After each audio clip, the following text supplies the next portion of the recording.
What's going on, guys? And today I'm going to be doing a breakdown of last night's event of the multiplayer reveal for both Warzone and the actual multiplayer gameplay. It's all going to be in this video, and I'm actually going to start with Warzone. So, getting into it, we've obviously got a new map, and the map is called Al Mazrah. This is much bigger than Verdansk, as in the map there's going to be many returning points from older games. This has been Observatory from MW3, Airport and Terminal, well, Airport, which is essentially Terminal, and Quarry from MW2, as well as Akhdar Village from MW1.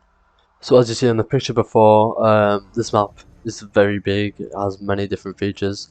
As you can see, it goes up to I think the peak, which is at Observatory, and what I've even heard is its actual cave systems below. So lots of elevation, very wide. I think it's going to be a nice balanced map, as there's some cities that are completely submerged underwater.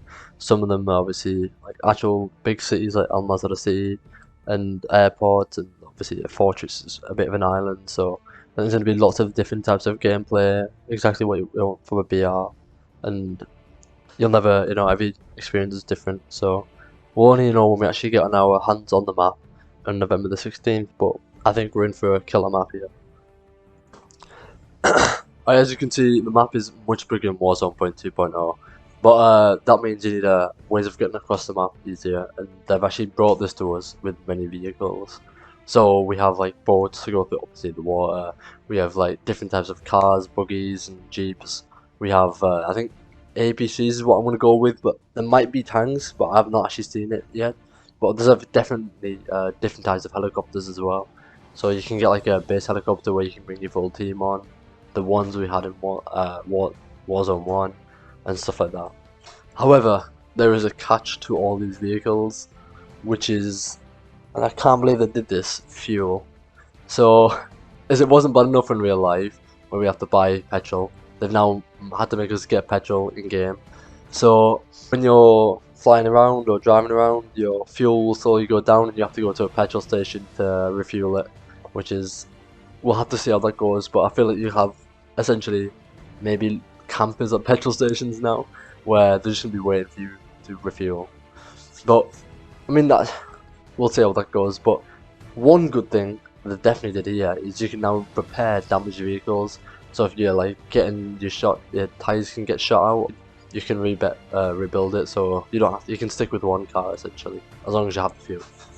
Another change that they're bringing into Warzone 2.0 is the looting system, which is, well, I'd say quite different now, because it feels more like the focal point of what the game is. It's more like Apex or PUBG, as now if you want like self-revives or stim kits or something, you have to go to a bathroom which will have like a medi station, or I assume like a pharmacy will have a medi station, where you can now take self-revives for your team or stim kits or stuff like that.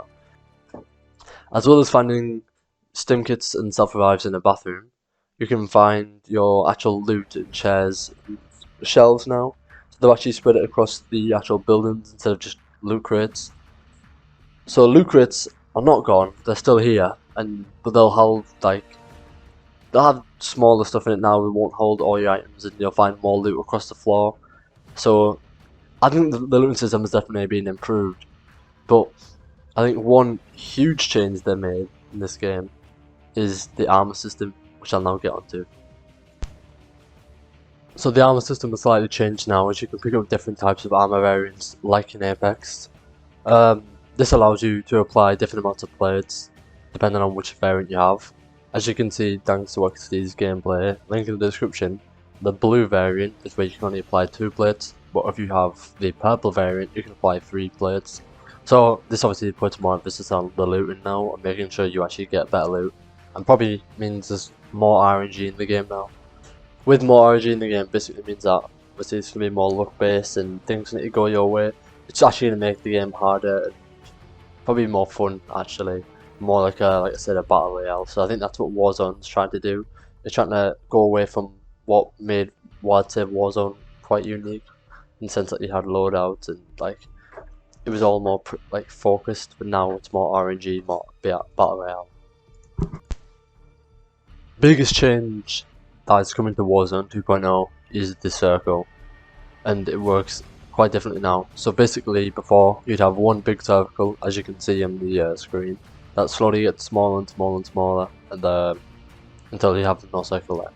But now, there's a potential for it to split into 3 circles. I think 2, 3, or 4 circles, as you can see, independent circles, which will shrink down on their own, and then they'll merge together into the next one. So this is actually going to really change up the gameplay, and we'll see how it works when we actually get hands on it, I think on November 16th, but I think it could be a good change, and we'll have to see what happens next. Another huge change that's happened as well is the Gulag, which I'll get into now. The second biggest change to Warzone is definitely the Gulag. So this is a new system where it basically works like a 2v2 lose to gunfight. So there's 2 enemies, 2 friends, and the person you're with someone from a random team from the Gulag, and you just have to pick up weapons off the floor to obviously kill each other. I mean, and whatever team wins will be freed from the Gulag, and now there'll be enemies again. However, there is another way you can escape the Gulag is by killing the enemy AI, and there's just an enemy to all players, and if you kill him and take the key, you have a chance to just escape the Gulag and be respawned without having to kill anyone. So they definitely changed it up here, and we'll have to see what happens when we actually get our hands on it. Warzone 2 contracts and stuff like that will still exist.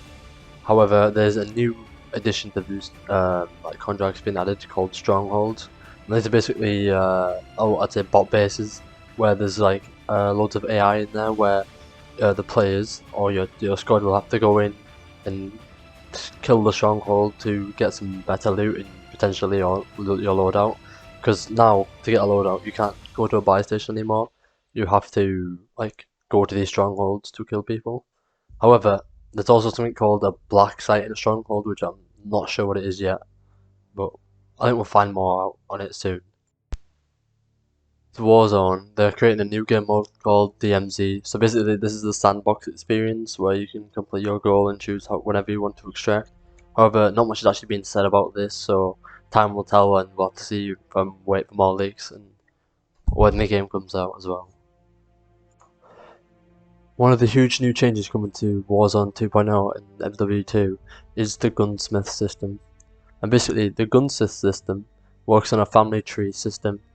So each gun will have its own branches to other guns that can be unlocked. To unlock these guns, you'll need to unlock a receiver for that gun, and each receiver has its own progression. A receiver can transform a gun completely, turning an assault rifle into an SMG, to a DMR, to an LMG. Another feature of the Gunsmith System is that all attachments previously unlocked in the past receivers will stay. For example, if you have an M4 and you unlock a red dot sight, that red dot will stay for the next progression receiver, so you won't have to re-unlock the red dot system, red dot sight. You already have it. So that just really gets rid of the old boring system where you have to redo everything over and over and over again, which is a great change. I'd just like to thank you for watching the video and the breakdown. Hope you found it informative and catch up to speed on what's happening in Warzone 2.